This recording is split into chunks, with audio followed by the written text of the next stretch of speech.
Hey guys, Peter here to tell you about the latest from Orden Ogan, The Order of Fear, on July 5th on RPM.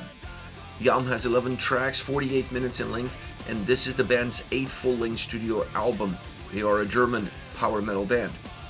For the first two-thirds of this record, you have an album that has a sense of drive, a very powerful, heavy album that pushes the listener forward, almost like you're facing a stampede.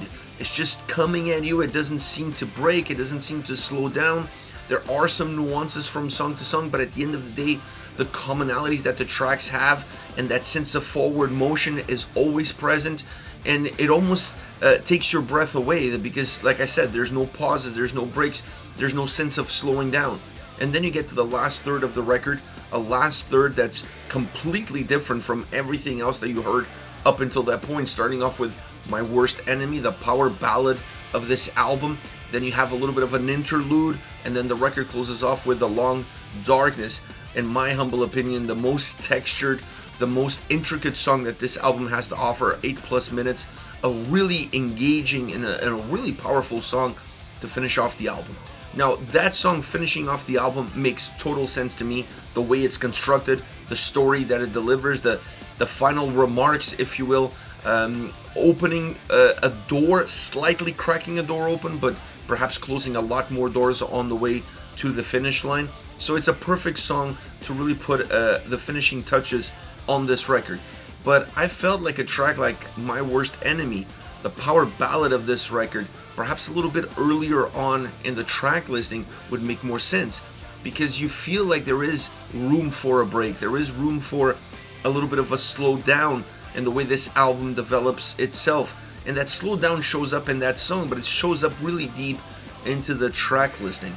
I think a few songs earlier would divide perhaps the record in two. It would make a more traditional design for the album, and I think it would help the listener stay connected and perhaps better digest what the overall album has in store for you, the listener. Because the way that it sits, it gives you a sense of continuity, it gives you a sense of balance for those first two-thirds, and then it starts to become a little bit more diverse, starts to pull you in different directions as you get towards the finish line. It seems too chaotic at the end for how controlled it was at the beginning.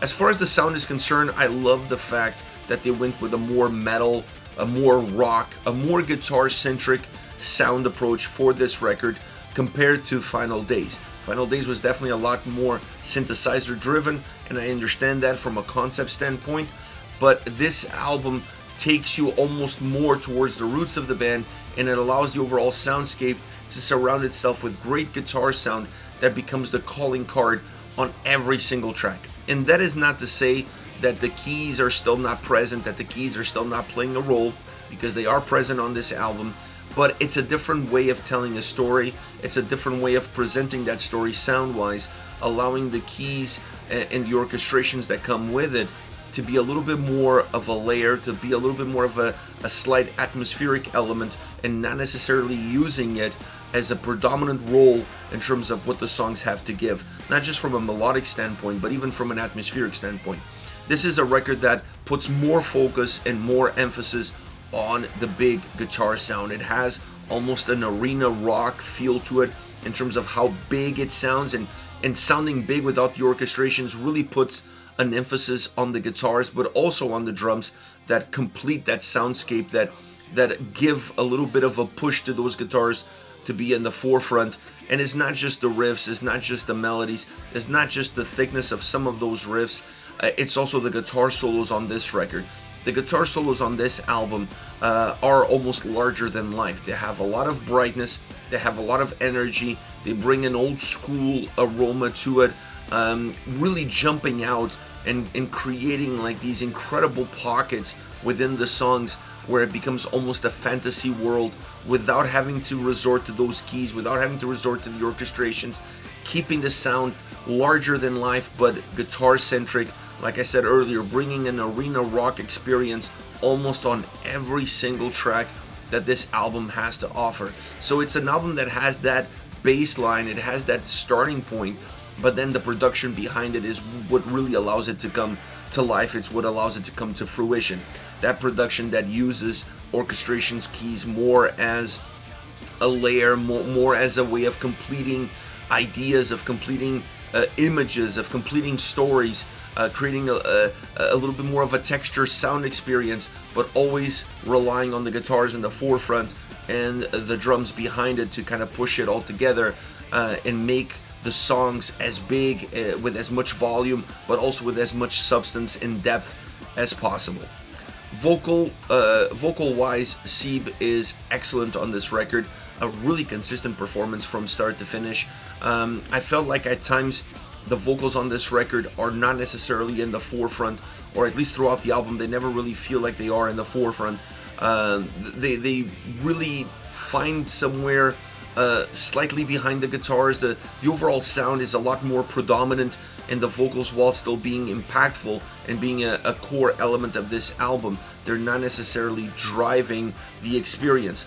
I like that idea, specifically when you try to create this larger than life soundscape, when you try to put a little bit more focus on the guitars, when you want the sound to be a little bit more warm, a little bit more organic, a little bit more natural, and I think the album overall gains by that. And the vocal performance on this record, there's a lot to offer. I enjoyed the backing vocals, I enjoyed the layers, I enjoyed the ideas in some songs in terms of how to using different deliveries in the choruses in order to make the chorus almost feel like a live experience but in the record. So there's a lot to take from the vocal performance, but overall Seb, with this regular tonality, with this with this traditional delivery, brings a sense of consistency to these songs. And in that first third, he adds to the consistency of the album, and in the last third, he adds also to the diversity of the record. A song like Along the Long Darkness showcases perhaps a more emotional side of his vocal delivery that you don't really see that often, and you definitely don't see that often throughout this record. So a great vocal performance all around, which allows me to feel really comfortable about this record. I enjoy this album tremendously. I wasn't a huge fan of Final Days because of the sense and the overall more diluted sound approach that the record had. This album, going more to the roots, going more to that traditional heavy metal rock sound, arena rock sound, hits home with me. It's super catchy, it's super hooky, almost pushing a little bit of the pop realm in terms of how hooky, how catchy, how simple some of the choruses are on this record.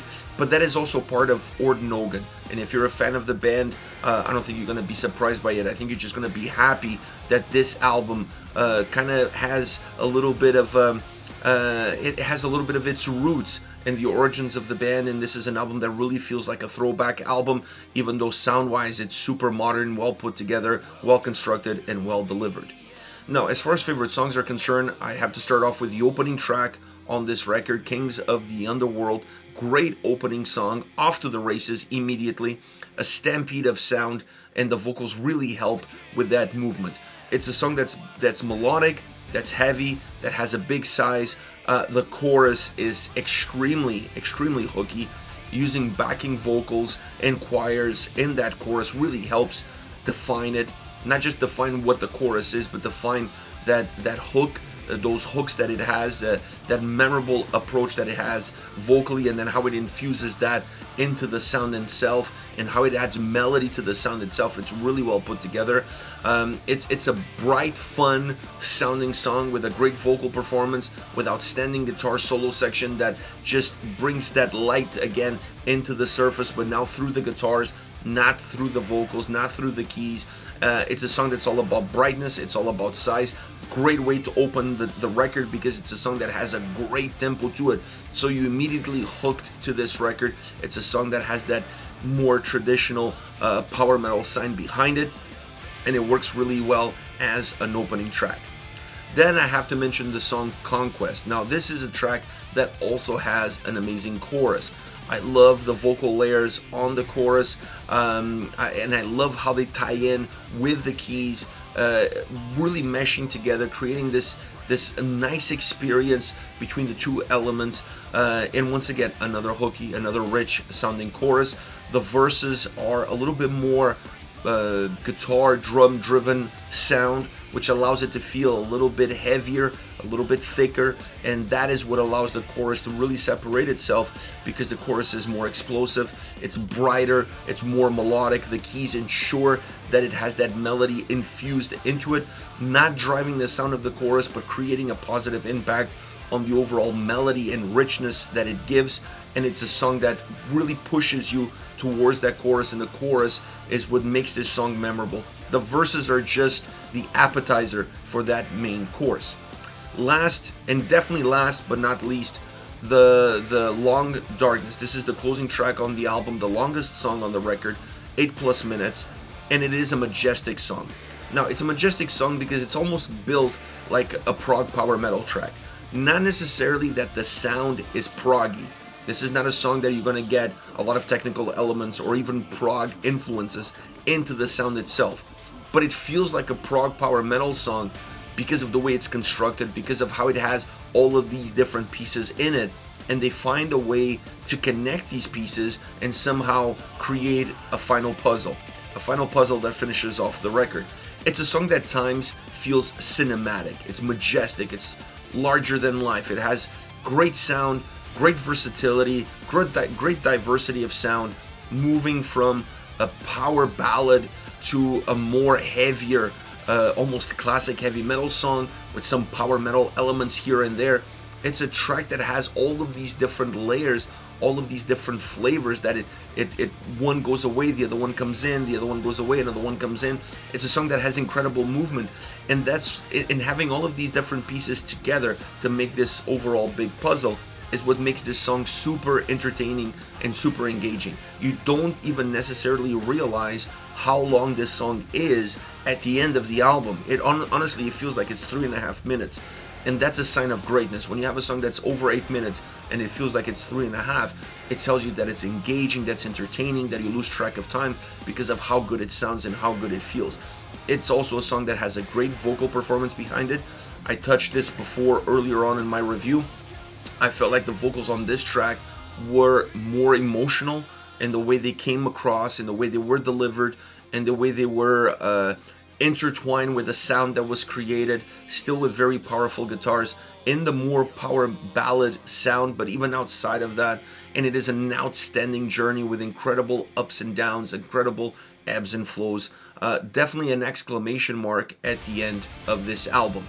Orden Ogan, The Order of Fear, out July 5th on RPM. Let me know your thoughts on the band, on the singles. Hit me up in the comment section, and I'll see you all at the next video. Take care, guys.